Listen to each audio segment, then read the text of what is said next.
देखिए समझिए, एप्टीट्यूड का क्या था, लास्ट क्लास, ठीक है बच्चे, ओए, एप्टीट्यूड का जो लास्ट क्लास था उसमें हम लोग क्या देख चुके थे कि किसी भी नंबर का फैक्टर्स कैसे निकालते हैं, नहीं कितना फैक्टर होता है और फैक्टर कैसे निकालते हो समझ चुके थे ना, और सम ऑफ फैक्टर समझने का प्रयास स्टार्ट कर दिए थे नहीं। तो आज हम लोग सम ऑफ फैक्टर को क्या करेंगे, कंटिन्यू करेंगे नहीं, किसी भी नंबर के जितने फैक्टर्स हैं उनका सम कैसे निकाला जाए। तो चलिए वहीं से क्लास क्या करते हैं, स्टार्ट करते हैं। ध्यान दीजिएगा, एक छोटा सा नंबर लेता हूं क्या, 6। तो पहले देखते हैं इसका फैक्टर कैसे निकाला जाता है। तो पहले 2 से करेगा तो क्या आ जाएगा बाबू, 3, और 3 से तो क्या आ जाएगा ये 1। तो 6 इक्वल टू क्या हो गया, 2 इंटू 3। अब निकालना है क्या, number of factor, number of factor.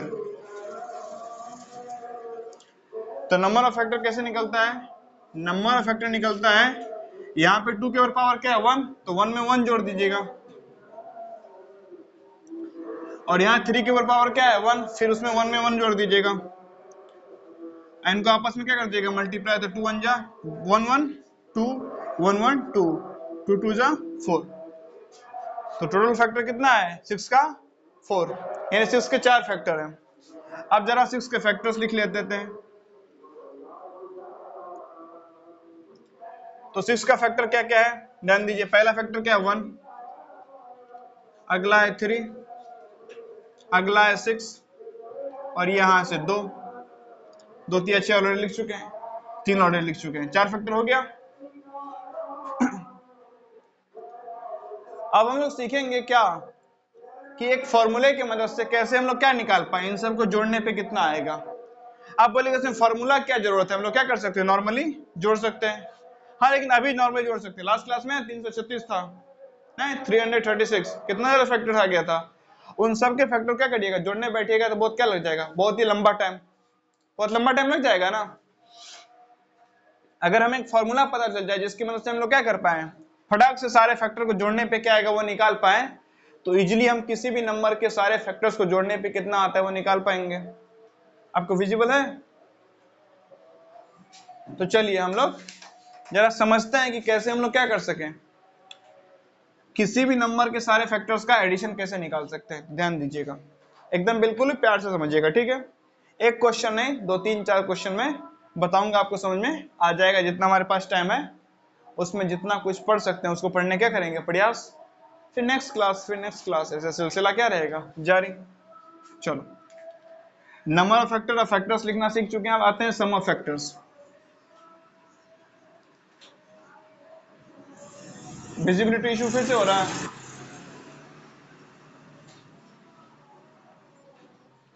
Sum of factors देखो कैसे निकालते हैं, ध्यान देना बिल्कुल एकदम गौर से, सम ऑफ फैक्टर्स कैसे निकालते हैं, फोकस। यहाँ पे क्या है 2, लिख दो 2, कितने पर पावर है 1, ऊपर में 1 पावर जोड़ दो, जितना उसमें क्या कर दो पावर, और 1 घटा दो। बोलेगा नहीं, 1 जोड़े 1 घटा दिए, बात बराबर है, बात बराबर नहीं है, 1 पावर में जोड़े हैं और 1 यहाँ बेस में घटाए हैं, ये बेस है ना, बेस के ऊपर पावर है, पावर में 1 जोड़े हैं और घटाएं बेस में है, बराबर नहीं है। हाँ यहाँ पे 1 कर देते माइनस, तब क्या ले करता है, फालतू कोई मेथड तो ये बनाता कि +1 -1। उसके बाद क्या करना है मल्टीप्लाई, दूसरा नंबर क्या है 3, उसके ऊपर पावर कितना है 1, उसमें 1 जोड़ दो। आई थिंक यहाँ तक का पोर्शन विजिबल होगा। उसमें क्या कर दो -1, मतलब ये जो प्राइम फैक्टराइजेशन आया था उसमें जो भी नंबर आया उसके पावर में 1 जोड़ दीजिए, 1 घटा दीजिए, नीचे बेस में पावर में 1 जोड़ दीजिए, बेस में 1 घटा दीजिए। उसके बाद ये तो हो गया न्यूमरेटर वाला सेक्शन, डिनोमिनेटर में इसमें से 1 घटा दीजिए और फिर इसमें से भी 1 घटा दीजिए, तैयार है। इसको सॉल्व करके जो आएगा वही क्या होगा, सम ऑफ फैक्टर्स, यानी कि 3 1 4 2 6 6 12। इसको सॉल्व करके भी क्या आएगा 12, तभी ना सही हुआ ये। क्या करना है ध्यान दीजिए, समझिएगा। डॉट हो तुरंत क्या कर लीजिएगा, पूछ लीजिएगा।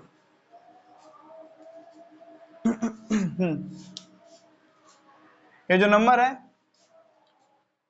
इसका प्राइम फैक्टराइजेशन में जो आया है उसके पहले में एक पावर जोड़े एक घटाएं, पावर में एक जोड़े एक घटाएं, और यहाँ पे डिनोमिनेटर में एक घटा दिए दोनों में से और मल्टीप्लाई करके लिख दिए, खत्म।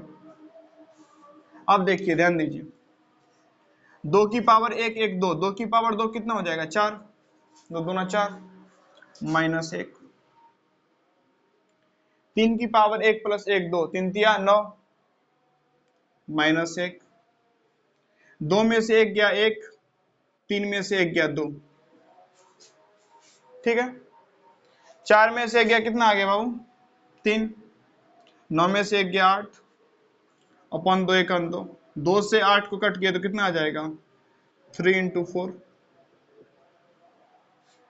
इसको जोड़िए 3 1 4 6 10 2 12।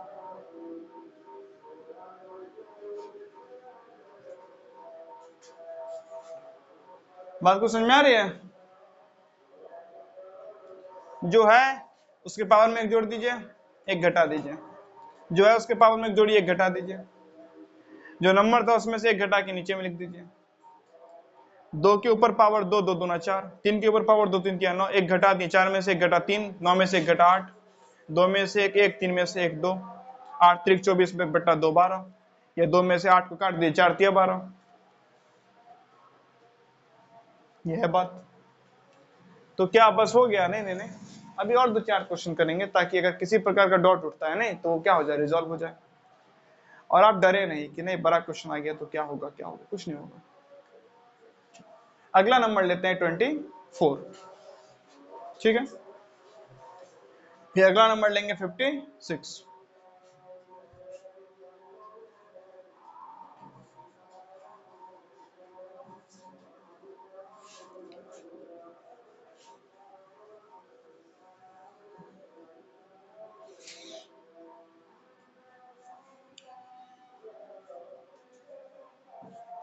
कंपलसरी नहीं है, आपकी इच्छा पे डिपेंड करता है। बाद बाकी मैं बता देता हूँ। क्या आप में से कोई 6th में 7th में 8th में हो जाता है कि नहीं 9th का मैथ्स में जरा पढ़ के देखो नहीं कि क्या है, तो उसमें कोई बहुत ही डिफिकल्ट चीज नहीं है। आप क्या कर सकते, पढ़ना वहां से शुरू कर सकते, चीजें समझ में आनी क्या हो जाएगी शुरू। किसी का इच्छा क्या हो कि बायोलॉजी मुझे समझना है, नहीं तो बायोलॉजी जब भी पढ़ना शुरू करिएगा तो पार्ट 1 से मत पढ़िएगा।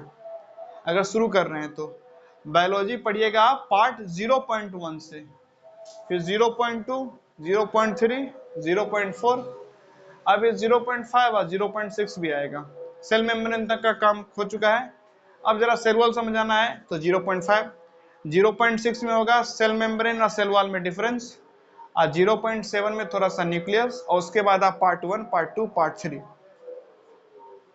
इतना क्या कर सकते हैं आप पढ़ सकते हैं। बाद बाकी अगर आपको हिस्ट्री पढ़ना हो, साइकोलॉजी में कोई इंटरेस्ट हो, आप पे डिपेंड करता है, पढ़ सकते हैं। ध्यान दीजिए समझिए। तो ये हमारा नंबर क्या है 24।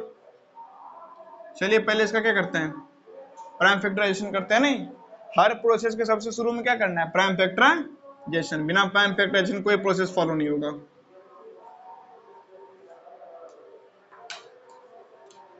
बिना प्राइम फैक्टराइजेशन के कुछ भी आप नहीं कर सकते। हाँ चाहे तो आप डायरेक्ट क्या लिख सकते हैं, से लिख सकते हैं। अगर आपको पता है 8 × 3 24, 2 की पावर 3 × 3, नहीं ये कैसे होगा, प्रैक्टिस करने से। ठीक से जरा बैठ जाया करो, नहीं बिना हलचल के नहीं बैठ जाए। देखिए तो या तो ऐसे डायरेक्ट लिख सकते हैं अगर आपको क्या है पता है, अगर नहीं पता है तो 2 से स्टार्ट करिए तो कितना आएगा 12, फिर 2 से करिएगा तो 6, फिर 2 से करिएगा तो, और 3 से करिएगा तो 1। वही है ना 2 की पावर 3 इंटू 3। अब लिखना क्या है,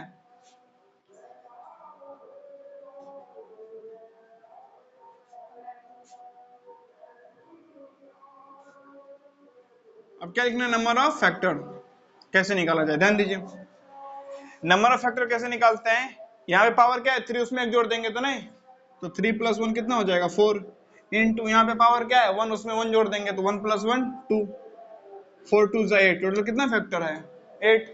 चलिए सारे फैक्टर्स को लिख लेते हैं, 1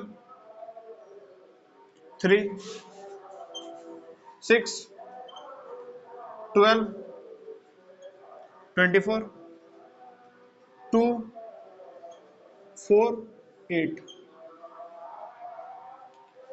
1 2 3 4 5 6 7 8 फैक्टर लिखा गया।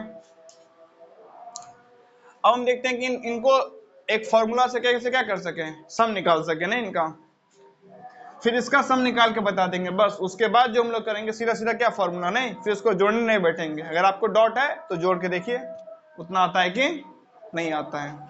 ठीक है, चलिए sum of factor, sum of factors कैसे निकलेगा, तो क्या बताया था मैंने, यहाँ पे 2 की पावर 3 हो तो उसमें एक पावर बढ़ा दीजिए और एक घटा दीजिए उसके बेस में। 3 की पावर 1 है तो एक पावर बढ़ा दीजिए और एक घटा दीजिए बेस में, अपॉन जो नंबर है उसमें से एक घटा दीजिए और यहाँ जो बेस है उस बेस में नंबर उससे एक घटा दीजिए, ध्यान दीजिए क्या होगा ये 2 की पावर 4, तो 2 की पावर 4 - 1, अगला क्या होगा 3 की पावर 2 - 1, 2 - 1 1, 3 - 1 2। मैं यहाँ पे लिख रहा हूँ 2 की पावर 4, 2 दूना 4 दूना 8 दूना 16, -1 15, 3 की पावर 2, 3 तिया 9 में से एक गया तो 8, 2 1 2, 2 से क्या कटा 8 तो कितना 4, तो 15 इंटू 4, 15 चौका 60। अब जरा इनको जोड़ के देखते हैं कि 60 आता है कि नहीं, अगर आता है तो क्या है बात सही। तो अब जो हम लोग आगे से करेंगे सीधा क्या करेंगे, प्राइम फैक्टराइजेशन, फैक्टर्स निकालेंगे उनका सम निकाल लेंगे। ठीक है, अब आपका काम है वो जोड़ के देखिए कितना आता है कि नहीं आता है। चलो ध्यान दो, तो कुछ भयानक जोड़ नहीं है, 3 1 4 6 10, 12 10 22, 22 और 24 46, 46 4 50, 8 2 10 60। डॉट हो गया, कैसे जोड़े 3 1 कर रहे हो 3 1 4 6 10, 10 + 12 22, 22 + 24 46, 46 + 4 50, 8 2 10 50 10 60। ठीक है, ये पद्धति नहीं है, आपको थोड़ा सा तरीका लगाना पड़ता है। नहीं नहीं 3 1 4 6 10 10 10 10 ऐसे नहीं करना है। अरे कॉपी पेन किस लिए दिया है गया है, सब कुछ अगर कैलकुलेशन दिमाग में ही करना होता तो कॉपी पेन किस लिए दिया गया था, कोई काम है उसका, काम वही है ना कि चीजों क्या कर सके। अब आपको 10 दिमाग में क्यों रखना है, उसको लिख दो ना कॉपी पे, क्या है इसका महत्व है, यही महत्व है ना। जब सब कुछ ब्रेन में स्टोर करके रखना होता तो कॉपी पेन क्यों बनाया जाता, कॉपी पेन है इसलिए ना कि आप ब्रेन में उसी चीज को स्टोर करें। क्रिटिकल थिंकिंग नहीं, सोचने के लिए ब्रेन दिया गया है, डेटा रखने के लिए नहीं दिया गया है ब्रेन, आपको सोचने के लिए ब्रेन दिया गया है। हाँ डेटा उतना ही दिमाग में रखिए जितना क्या है जरूरी है। ठीक है, वो भी तो ऐसा पद्धति बना दिया गया है, नहीं तो मेरे हिसाब से तो सिस्टम ऐसा होना चाहिए कोई फॉर्मूला याद नहीं करना है, कोई कुछ नहीं कुछ नहीं कुछ कुछ नहीं, बस क्रिटिकली थिंकिंग। एक क्या बनाया जाए, फॉर्मूला बुक बनाया जाए। नहीं, मेरा जब स्कूल कभी बनेगा तो उसमें एक फॉर्मूला बुक रहेगा, कोई फॉर्मूला नहीं याद करने करना है, फॉर्मूला बुक सबको प्रोवाइड किया जाएगा। नहीं उसमें तो पूरा डिजिटल सिस्टम होगा ना, तो फॉर्मूला बुक नामक फाइल होगा, फाइल पे क्या करिए, क्लिक करिए और जो फॉर्मूला जानना है मिल जाएगा, फॉर्मूला लीजिए, क्वेश्चन सामने है, फॉर्मूला है, क्वेश्चन है, अपना सोचिए बनाइए, कोई फॉर्मूला याद नहीं करना है। फिर वहां से नए नए बच्चे क्या होंगे, फिर साइंटिस्ट बनेंगे, कोई हिस्टोरियन बनेगा, वो चीजों को सोच समझ पाएगा। और वहां पे क्या क्या आता है, आधा उसका दिमाग लगे रटने में, एरिया ऑफ रेक्टेंगल बराबर length into breadth, area of rectangle बराबर length into breadth, area of rectangle बराबर लेंथ इनटू ब्रेथ। समझाएं बाबू तुमको एक्स्ट्रा, समझाएं थोड़ा सा आके बोलो, नहीं तुम्हें एक्स्ट्रा पढ़ाएंगे थोड़ा सा। होता क्या है ना कि बहुत ज्यादा एनर्जी हमारा फार्मूला रटने में चला जाता है। नहीं, पहले प्रधानमंत्री कौन थे, दूसरे प्रधानमंत्री कौन थे। अब देखिए थोड़ा सा अगर आपको चीजें याद है तो अच्छी बात होती है, लेकिन हमेशा क्या रटना नहीं। मेरे हिसाब से दिमाग का पूर्ण इस्तेमाल होना चाहिए क्या करने में, क्रिटिकल थिंकिंग में। लेकिन अब मैं आपको ये नहीं बोल सकता बिल्कुल ना रटिए, क्योंकि आप मेरे स्कूल में तो पढ़ रहे नहीं है, कोचिंग में है ना। अभी आप जहां पे क्या करते हैं, पढ़ते हैं, क्या हुआ तो चलो ये देख लेते हैं, समझो फिर बताते हैं। तो आ गया ना। बता क्या रहते हैं कि हमारा बहुत सारा एनर्जी क्या होता है, आपको बर्बाद हो जाता है क्या करने में, ध्यान से समझो। बहुत सारी एनर्जी बर्बाद होती है चीजों को रटने में। नहीं, उतना देर आप किस में लगाते हैं, दिमाग सोचने में, तो आप बेहतर कुछ सोच पाते हैं। ठीक है, सीरियस नोट पे आ जाते हैं। बहुत सारा एनर्जी क्या लग जाता है सोचने में, सॉरी सोचने में बोलते हैं कि रटने में। उतना एनर्जी क्या कर पाते हैं आप, यूटिलाइज करके सोच पाते हैं, नहीं कुछ नया क्रिएट कर पाते हैं। तो जो पैटर्न बेस्ड चीजें होते हैं ना, उसको हटाया जाना चाहिए। अब मैं आपको ये नहीं फोर्स कर सकता, क्योंकि आप जिस स्कूल में पढ़ते हैं वहां पे आप बोलिएगा कि नहीं भारत में कब क्या हुआ था हमें नहीं याद है, हम डेटा नहीं याद रखते, हमसे थीम पूछो, तो आपको नंबर नहीं दिया जाएगा, पनिश किया जाएगा, आपके पेरेंट्स के लिए आफत हो जाएगा। और अक्सर हम लोग क्या करते हैं ना, उसको बड़ा होशियार मानते हैं जिसको बहुत ज्यादा क्या याद है, डेटा। आपको पूरे देश का नाम याद है, उसका पूरा झंडा पता है, पूरा उसका करेंसी पता है, पूरा राजधानी पता है। अगर आप अपने को होशियार समझ रहे हैं, आप दुनिया के सबसे बड़े मूर्ख हैं, उसमें होशियारी कोई बात नहीं है। आपने जो जीवन खपा के याद किया वो 1 मिनट पे मिल जाएगा गूगल सर्च करने पे, तो आपके पूरे जीवन का मेहनत है 1 मिनट नहीं है, मैक्सिमम बता रहे हैं कि लिंक वगैरह सब खुल जाएगा। 1 मिनट आपका जीवन का मेहनत है, 1 मिनट। नहीं सुधरोगे, ठीक से बैठ जाता हूं ऊपर करके। आपके पूरे जीवन का मेहनत कितना है, 1 मिनट, ठीक है ना, कोई मतलब नहीं है उस चीज को। चलिए छोटी सी कहानी सुनते हैं, फिर आप लोग हैंड रेज करिएगा, ठीक है ना। आप नदी किनारे क्या हैं, खड़े हैं। मैं आपको 2 ऑफर देता हूं, आप नदी किनारे क्या हैं, खड़े हैं। सुनिएगा ध्यान से, ठीक है ना, ध्यान से, फिर हैंड रेज करिएगा, ठीक से, मस्ती नहीं। आप नदी किनारे क्या हैं, खड़े हैं। आपके पास 2 ऑफर है। पहला ऑफर ये है कि आपको मैं 10 साल आप मुझे अपना दीजिए, आपको मैं एक शक्ति प्रदान करूंगा जिससे आप पानी पे चल पाइएगा। आप नदी किनारे खड़े हैं, ठीक है। आपको मैंने 2 ऑफर दिया कि देखिए 10 साल मुझे आप अपना दीजिए, मेरे साथ रहिए, मैं आपको एक ऐसी विद्या सिखाऊंगा जिससे आप पानी पे चल सकते हैं। दूसरा ऑप्शन यह है कि आप मेरे से 2 रुपया ले लीजिए और नाव पकड़ के चले जाइए उस पार। तो 10 साल में पानी पे चलने की विद्या कौन कौन सीखने वाला है,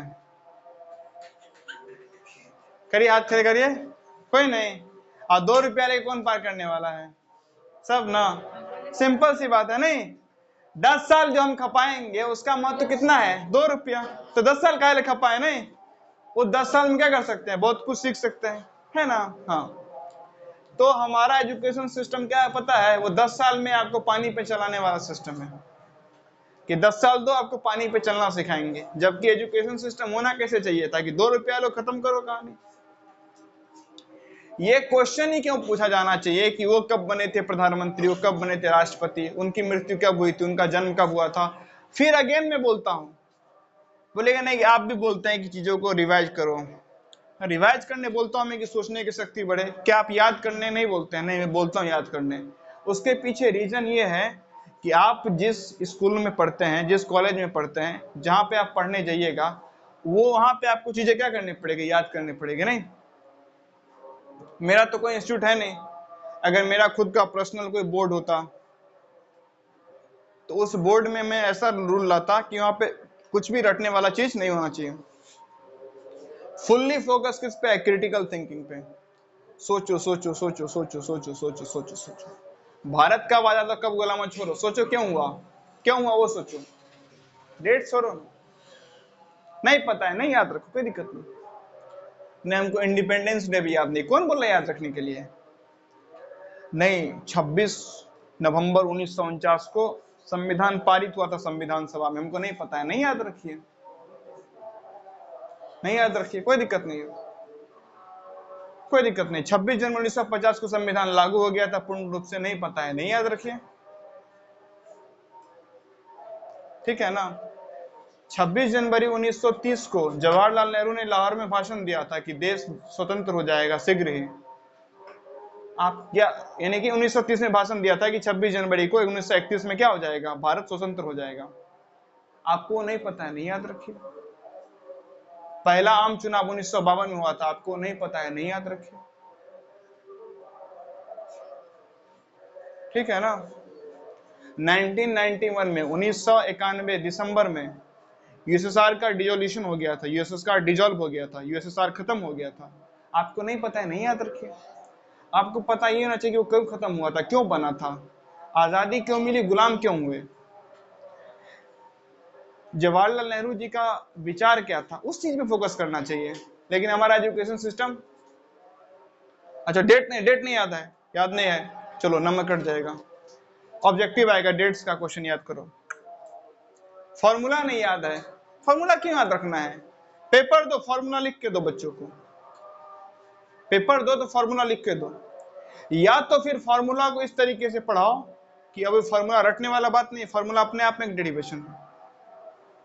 या तो उस प्रकार से पढ़ाओ या तो फॉर्मूला दो। बोलो आप सोचो सोचो सोचो सोचो सोचो सोचो। सोचेगा तो वहां से हिस्टोरियन निकल के आएगा, साइकाइट्रिस्ट निकल के आएगा, डॉक्टर्स निकल के आएंगे, एक बेहतर इंजीनियर्स निकल के आएंगे, साइंटिस्ट निकल के आएंगे, फिलोसफर्स निकल के आएंगे, रटने पे नौकर निकल के आएंगे। जो सरकारी नौकरी का तैयारी करेंगे, किसी भी कंपनी में क्या करेंगे? नौकरी करेंगे।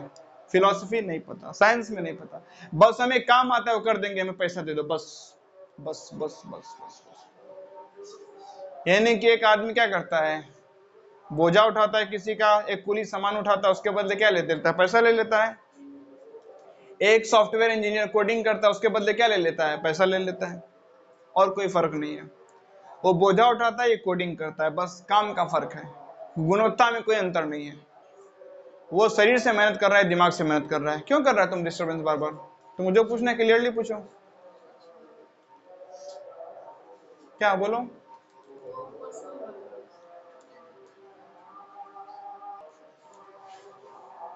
तो आपका एक बहुत ही क्या लग जाता है, एनर्जी क्या करने, चीजों को याद करने में। नहीं, वहां अगर ना लगे तो आप सोच पाइएगा।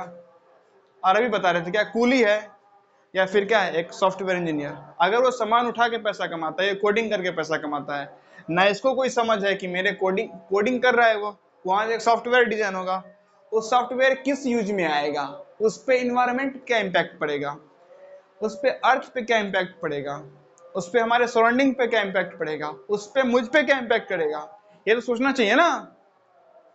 बहुत लोग कोडिंग करते हैं, उस कोडिंग से ऐसा सॉफ्टवेयर डिजाइन होता है कि वो सॉफ्टवेयर एक मशीन को ऑपरेट करता है, वही मशीन भैंस को काटता है, वही मशीन गाय को काटता है। आजकल सब कुछ तो इंडस्ट्री लेवल पे होता है ना।